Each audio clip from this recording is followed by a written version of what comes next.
Hey Bob, Hi, Christy. Hi. it's good to see you. I can't believe we haven't met in person yet. I always think when I think of seeing you, I think it's going to be a really fun conversation and you're going to bring something interesting every time. Well, that's nice. Thank you for having me on. It is actually it's been nearly a year and we've not met in person yet, and I think there's no real excuses now, so we'll have to sort something out. And you were probably the most kind of full-on person who like you started taking the all-in-one class and then you doubled up with the group class and you were just full on, like you were heavy weightlifting from day one in the course. Like you were going to make this the best ever. I'd love to hear what it was like for you. Yeah, I think that's fair. So the Awaken for me was totally new. Um, and I did jump in. I've had real big ambitions to make my coaching company very successful. I really wanted to be accredited with the ICF. Awaken came highly recommended by now one of your faculty members in Claire.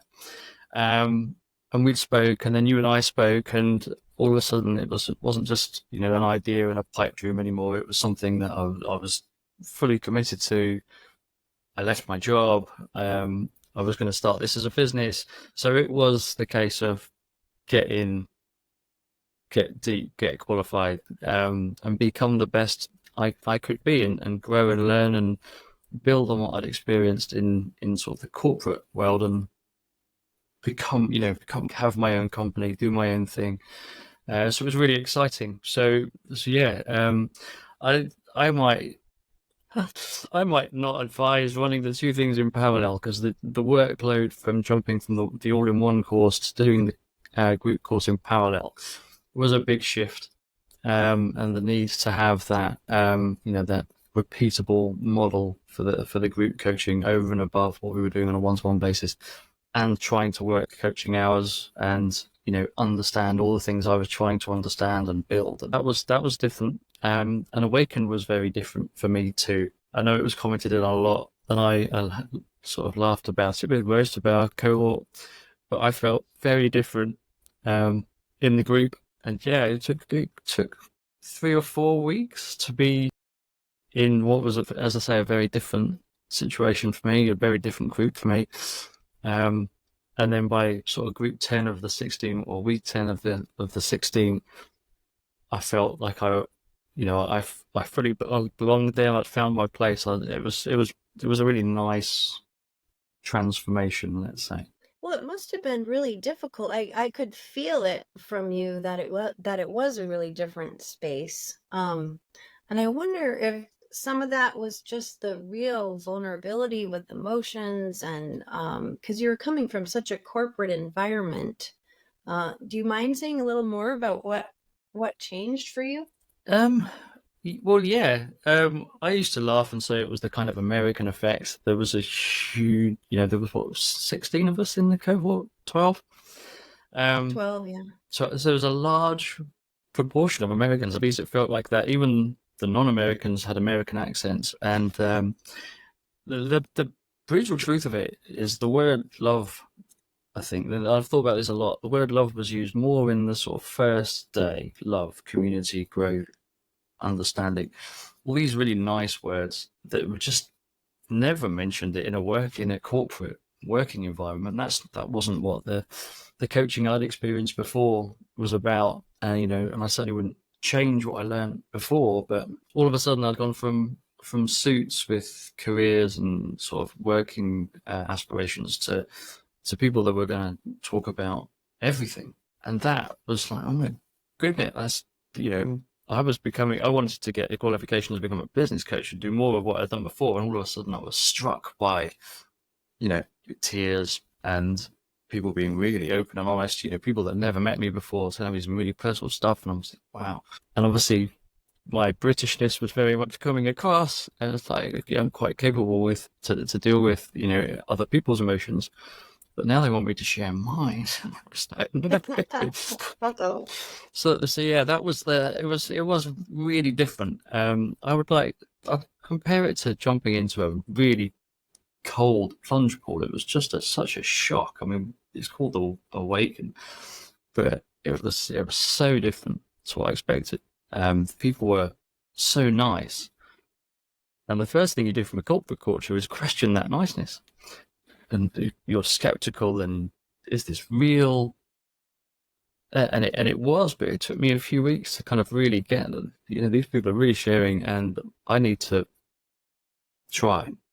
I need to change. And then there was, can I change? Will I? Do I want to? And those motions. And, I have my own, and I try to keep them bottled up. And I think, yeah, eventually you've got to us all, even me. I'm feeling very touched at what you're saying, Bob. And I was there. I saw it happening. Would you say that you are qualified as a business coach now, despite all the crying and the niceness and the love? So I have to say, I feel a much more rounded coach Mhm. now to what I was a year ago. I felt I was good. I felt I just needed to get some qualifications and then go and build on it. And I always look at, can you be the best in your field? That's my aspirations for everything I do. Can I do it? I'm competitive. I know I am. It's what drives me. It's what gave me the desire to jump into both courses and do everything like you said. Um, and it's great. But actually, what I had to do was take a huge step back from everything I learned before. I knew so many new coaches. I knew so many different types of coaching. Um, you know, Grief coaching, trauma coaching. There was all these different coaches there. I think there was only two people with really strong business backgrounds in the course, and everybody else was in totally different environment, different parts of the world. And that's always something I enjoyed about my job before. I was very lucky to get to travel and have teams everywhere. But experiencing what coaching can do in different places, how you can work with an individual at so many different levels.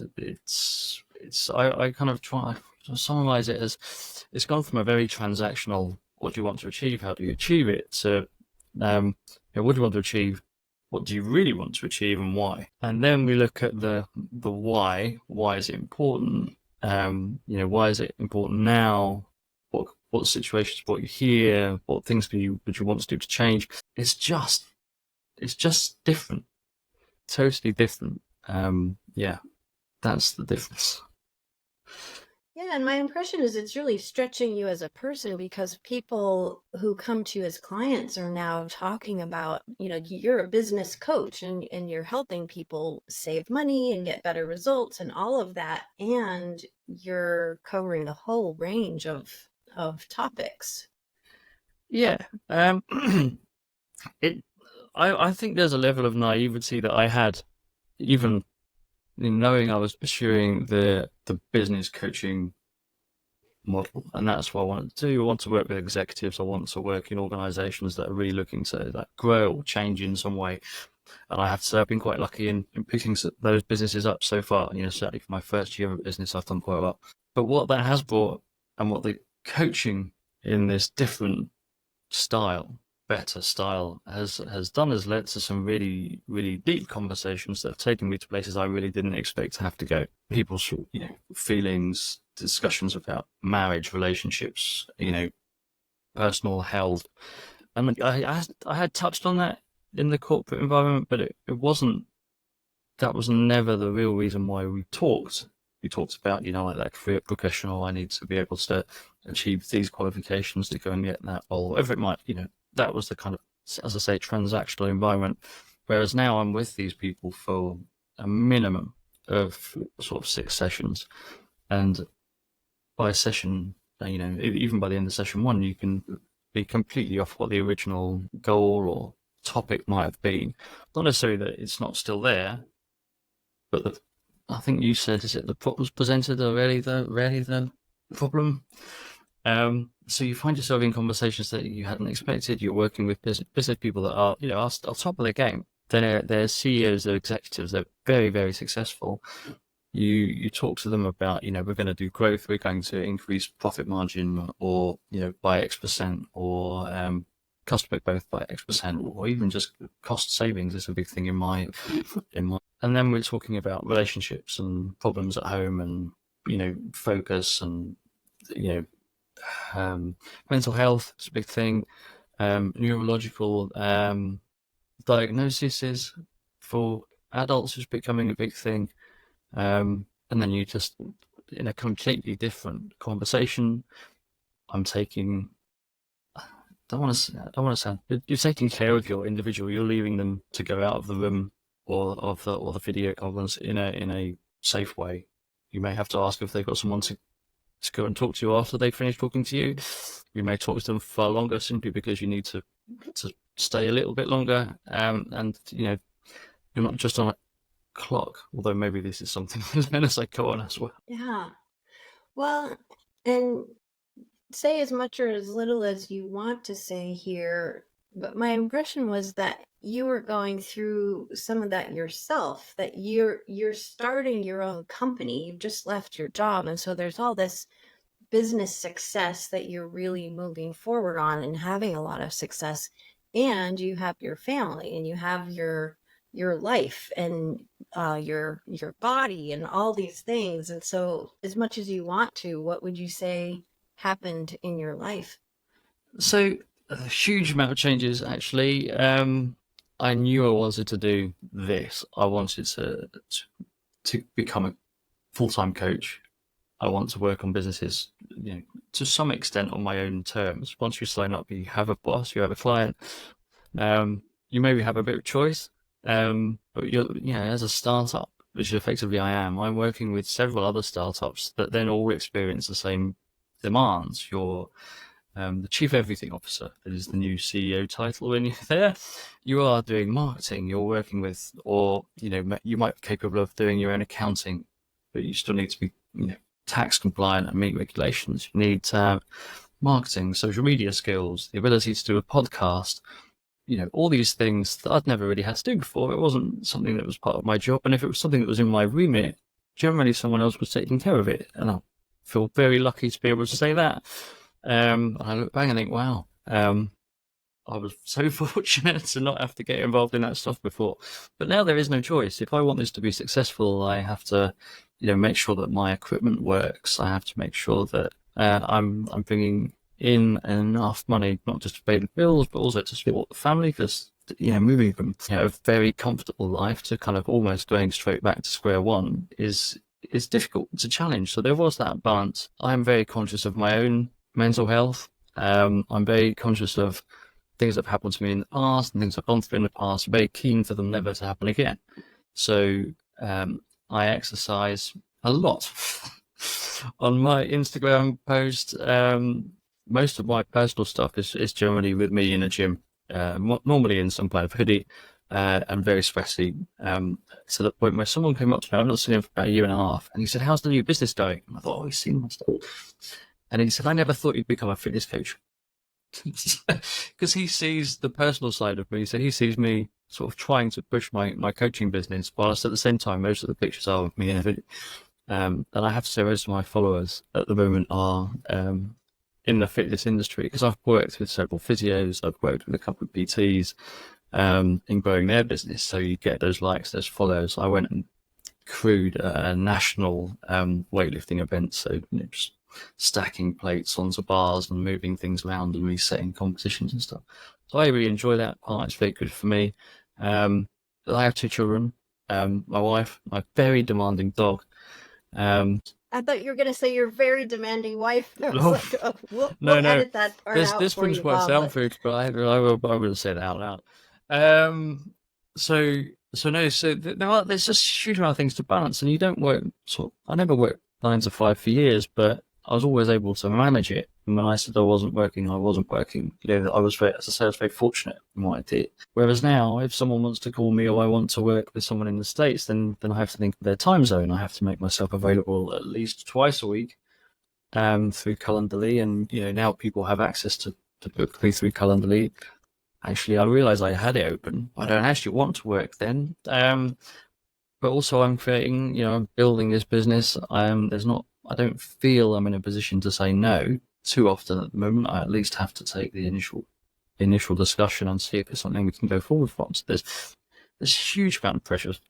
But what that has done has given me much more insight to those sport businesses and startups that I work with through things like the Healthy High Street group program that I created through the group qualification, as to what they're going through. And when they talk about, the hours, or we look at maybe the hours they spend in their business, I'm able to question, does this include all the social media posts that you create? Or do the costs include those social media platforms that you're signed up to, your various different subscriptions, your video editing equipment? And they are no. So all of a sudden, when you're looking at cost control, you're adding. So, my experience is definitely adding to my client's experience. And that's brilliant. It's a lot too. It I is mean, a lot.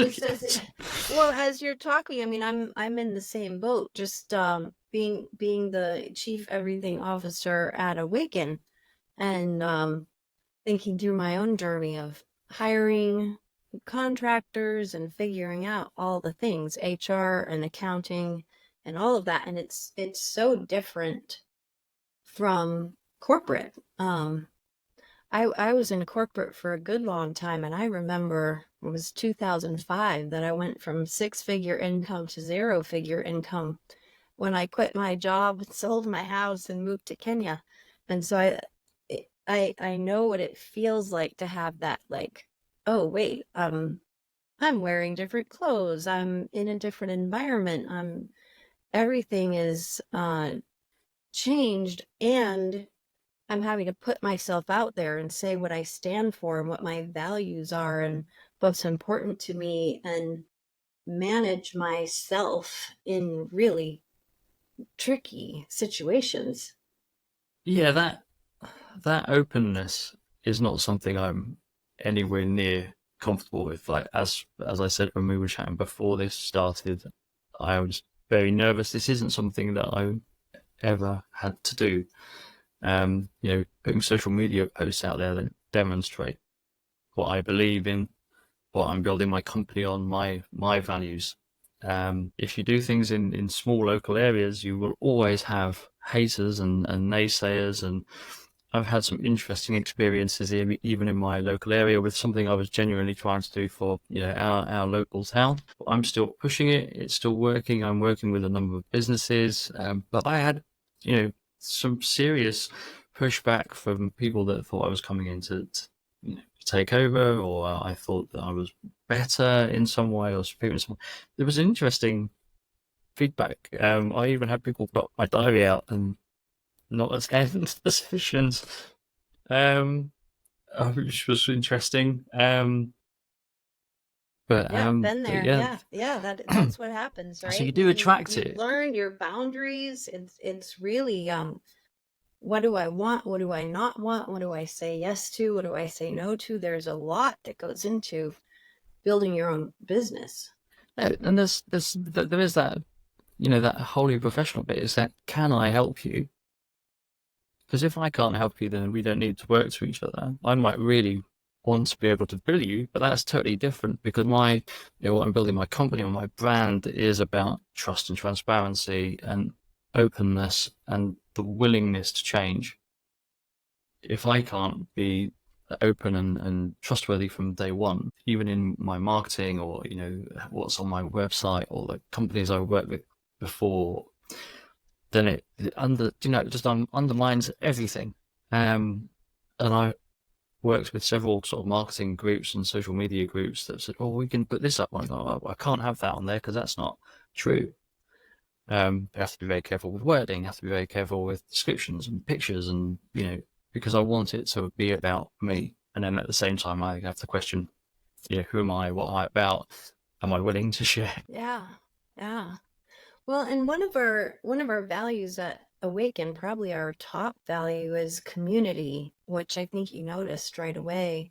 And it's part of why I love what you're doing so much too. You're talking about local stuff and Healthy High Street. I'd love to hear more about what you're doing with Healthy High Street and how it's affecting your So, local folks.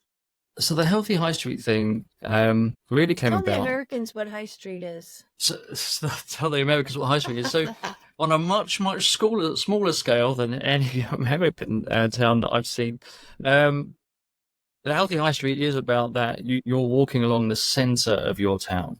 I can't think of any towns or any main streets in America. I just haven't been there enough.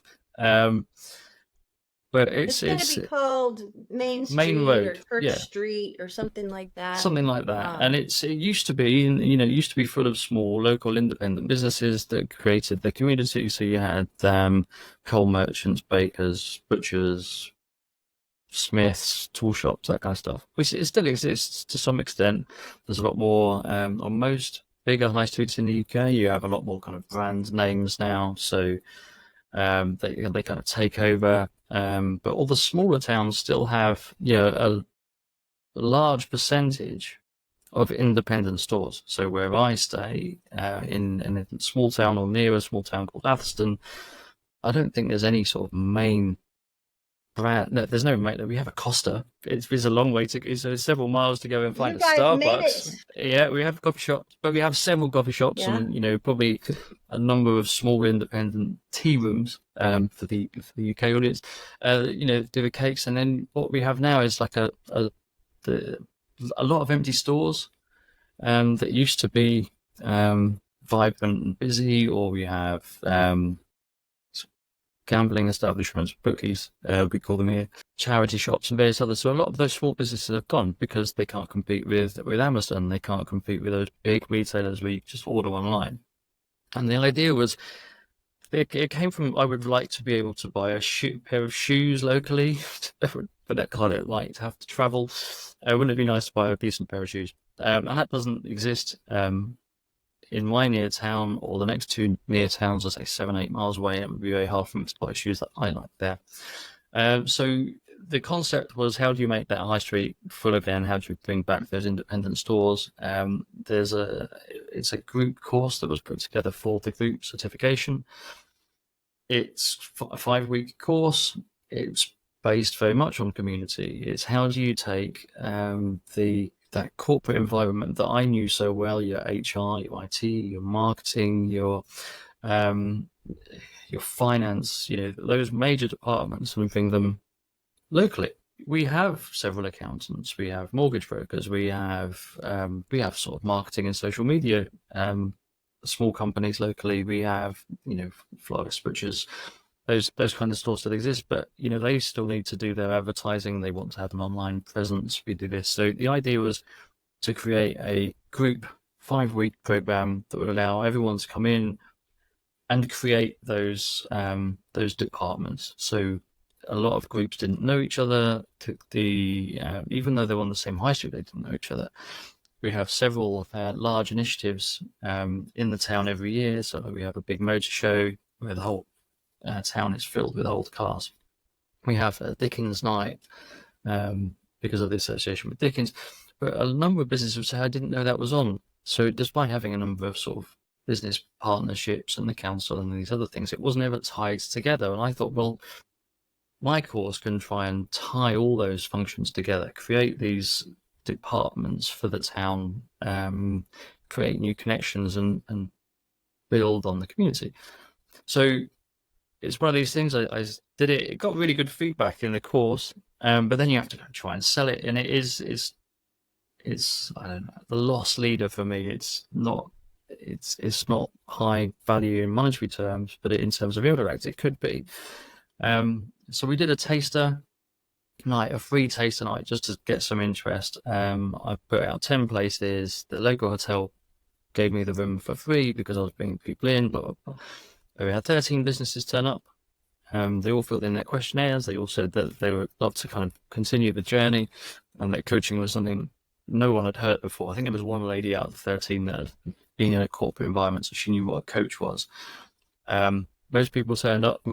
The mayor of the town turned up, and he sat down and just went, "What are you going to teach me?" It's not really going to work like that.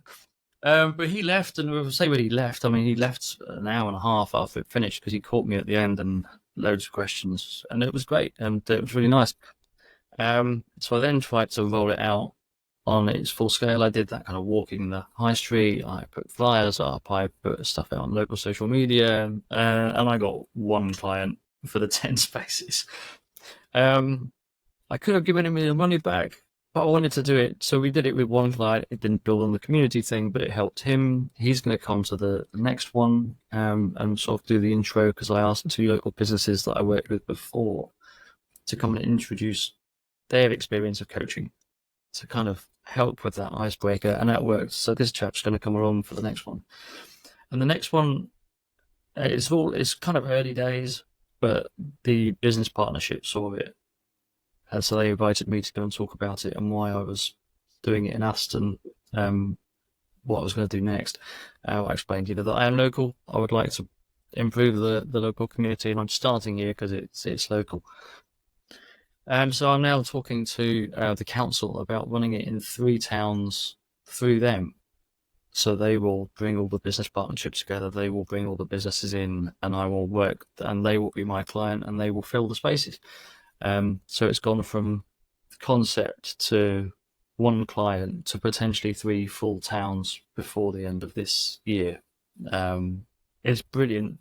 It may not happen, there's all sorts of things to be sorted with funding and everything else. But the fact is, it's being discussed. I like it. It will go ahead if we can. Yeah. What a beautiful passion project. Like you really poured your whole heart and soul into it, and a lot of time developing the concept for something that you're taking a lot of risk, because you're building your business and you do need to pay the bills, and you've got kind of a variety of things going on. Yeah, I like the group coaching experience. Even when I'm in one of the bigger businesses I'm in regularly, we have a group coaching session with their sort of their top 4 execs, at least twice a month, and that's, I have to say, a very fun session, very focused, but bringing them together and bringing those personalities and those egos and those experiences together and seeing the dynamic change. And we've been doing this for about 8 months now. The dynamic was very much 4 independent businesses under one banner, and now it's totally different, and it's brilliant. And the feedback I've had to be nice. It's just been such a fantastic experience, and sort of looking and thinking, doesn't matter how small, but I had a small part in making that happen, because they'd have stayed as 4 independents before asking me to get involved and help with their culture. Yeah. And that's what we're doing. So that's been, Yeah, people just need an invitation sometimes. Somebody who's willing to step up and say this is happening. yes, invite me. Yeah. Well, and you were talking earlier about this integration of business sense and emotional awareness. To what extent does that come into what you're doing with these businesses? So it's probably easier to relate to the bigger businesses, especially the one I just mentioned. They were bringing the leaders together on a regular basis. So that they are a reasonable sized company, 10 million euros plus. There's 4 leaders based in 4 different locations internationally, 4 very different styles and experiences, but all very successful, all recognizing each other as successful, but not necessarily being able to understand each other's drivers. The location is different, upbringing is different, values are different. Being able to bring them out safely when, like me, they didn't necessarily want to share, much more depth as to who they were. They wanted to come together. They wanted to talk about finance. They wanted to talk about anything that had to be done together and then go away again. Was actually the whole concept was we need to work together a lot more and build quickly and on our strengths. So getting them to recognize their strengths and talk openly about their own strengths, but each other's, was incredible. Difficult, but incredible. So And it much was, more vulnerable, but much more rewarding too when teams can talk. yeah, there was, and I think there's points where you notice a real shift. We did a group exercise based on strengths, and I actually asked them to identify the strengths in each other and talk about those.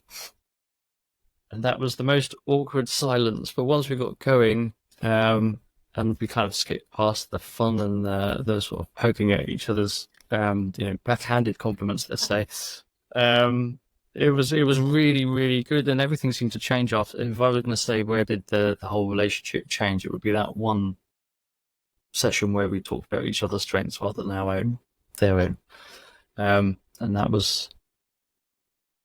that did become much more emotional because people had to be nice and genuine. Yeah, I mean, I remember one of our standards of presence that we always go over with every cohort, everyone that comes into class is we we all contract together to receive compliments and just with a thank you and to see each other's strengths and strengthen ourselves based on what we're seeing in others. And that's a huge part of the coaching relationship. Yes. And And funny you hard for mentioned, English men, I'm imagining I remind you picking that that I'm up. Scottish, Christy, again. Okay. Sometimes I think you do that just to wind me up. Um, the standards of presence you mentioned, I have a very, very similar version of standards of presence, which I put on the walls. So for the Healthy Life Fit events for me, but I have done them when I've been in the hotel. One of the companies very kindly printed them out for me, so I have the big Armour Coaching Phoenix over all of the Armour Coaching branded standard of presence, which have been de-Americanized. They say the same thing. Um, some of it I still have to explain to the Took people out that are all in the the room. love and No, I didn't. No, no. All the community element and some of the love is still uh, there, but some of the terminology's changed. But yeah, for me that was uh, important because it go back to what we talked about at the very beginning. You know, that coming into somewhere where new, where I felt terribly uncomfortable. Those local businesses, if when they came into that space, whilst some of them knew each other, many of them didn't. So they instantly felt uncomfortable. They didn't know if they were going to be told what to do. They didn't know if they were going to be shown up. They didn't know if their sort of lack of knowledge was going to expose them in some way. They didn't know if their competitors might be there. So those standards of presence were really important. And to bring the whatever is said today doesn't leave the room as a starter was really important so they could work in that sort of confidence. Now, one night, that one taster was never going to kind of build the level of trust that we built in cohort 12, but it was a start. So I'm going to carry on with those standards of presence and everything that I do. Sort of, kind of, that's in my terms of contract. It's in everything I sort of have formally signed. So it is really important. anything else you wanted to share about your emotional awareness or any changes that you've made as a coach? Yeah, I think I'm far more willing to share. It's made not just my coaching better, but my personal life better. I'm more willing to articulate my own feelings, and it's just quite hard even to say I because was I'm like, you look so relaxed when you no, I'm not say relaxed that. anymore. Oh. But it's true. So in my Mm-hmm. personal relationships, I'm far more sort of it's like easygoing and accepting of other people's opinions. And it's not a dramatic change. It's just I understand far more about where they might be coming from than maybe I did before I kind of started thinking about other people and their feelings and their journeys, their traumas, or whatever it might be, much more deeper, much more often. It's just something that I do daily now with my clients. So it's impossible, I think, to then just shut the door. Whereas when I left my old job, I could shut the door, turn my laptop off, and that was it. Someone phoned me, I could answer it and answer it, but it was fine. Whereas this is, it's constant. You'll see people again in a week's time. Hopefully, the clients will come back, and there's a consistency because they trust you. And that's that. A lot of people say. I think one of the nicest bits of feedback I had was it was from a business client, but we'd gone on to something far more personal, and then their feedback said, Bob is really easy to talk to about things that are really difficult to talk about. And out of all the feedback I've had and put on my website, I think that's my favourite. Yeah, it's just easier to work at people and not think I'm hiding everything about myself. I have a shield up, I must maintain it. It's that if I want to share something about me or my own experience, I can. And that's okay because the relationship is a mutual one. There's trust and potentially support. So it's just made everything better. That's my favorite quote. It's It just has. made It's just made everything better. everything better. Even the Mm. dog. Even the dog, that demanding dog, Yeah, I can hear him so barking. much I don't know if better. you can even. Yeah. Thank you so much for sharing all of this. I know podcasting, you don't know who's going to listen, but I hope a lot of people do because what you said is really impactful. Um, I Go was going ahead. to say, I hope if anyone from cohorts wrote all the group certification and that I went through with them with it as part of Awaken are listening, that they appreciate how much I appreciate them because they did help me really grow and accept my feelings are okay and it's okay to share. It's not something that has to be bottled up and very Britishly kept deep inside. It is okay to share, and there's certain individuals that many of the individuals I've stayed in touch with since, and some of them I really wish I could stay in touch with more. So it was a really great experience, and I hope to speak to them all soon. Well, I'm sure they feel the same way. We go through a lot together in those 16 weeks and then in the community. I would definitely recommend it for anyone who's thinking about, you know, becoming a coach, or maybe listening to this because they're thinking about who to work with, what federation or group to work with. This was totally different for me, but it was totally the best thing, and I'm really very very grateful for my time here. So yeah. Well, it's mutual. We're very grateful for your presence and for the way you stepped up. So we like to end this podcast with a question that it's really aligned with Awaken's philosophy of spirituality because for us spirituality is just practical. And so my question for you is if you could co-create with people around you any kind of world that you would love to live in, what are you hoping to create? Well, that's a really good question, especially for I'm obviously based in the UK, and in the UK at the moment we have all of our rioting issues across our towns and cities, and it's just gone mad. There was a terrible thing happened in Southport a week or so ago, and what happened unfortunately happens everywhere. Rioting and looting is not the answer. So if there was one thing that could be created, it's just some kind of ability. If I had a magic wand, there would be an ability just to see someone else's opinion without the need for violence. I don't want to be it's all love and peace and harmony because that wouldn't have been my answer if you'd asked me 3 weeks ago. Just some kind of understanding and acceptance that we all have different views and different opinions, but we all need to be able to get along. The UK has always been hugely diverse and multicultural, and there just seems to be these factions at the moment that are desperate to not to stop it, but to divide it. And I think some acceptance of each other and our opinions and our thoughts, even if we don't agree, would be like really nice. That might be a Mm-hmm. big ask for our community. Yeah, well, but I do see you living that. I mean, when I think about the work you're doing in the world and the way that you are in the Awaken community, you are someone you're willing to express your own thoughts and feelings and be open to others. And that is making a better world. I think if all of us offer the same level of understanding and kindness and openness and ability to hear difference, we are going to make the world a better place. One by one. Yeah, Yeah, it's slow and yeah. I mean, steady. I think if you asked me that question 3 weeks ago, it would have been a different answer. But at the moment, there just needs to be some tolerance and some understanding, and any degree above what we have at massive start. Well, thank you for being you. Thank you for having me on. I'm not looking forward to Love you, listening to this Bob. back. I just had to say Thank you, that. Christi, and everyone, and as part of Awaken, because it's been really good. So it's just coming up for years.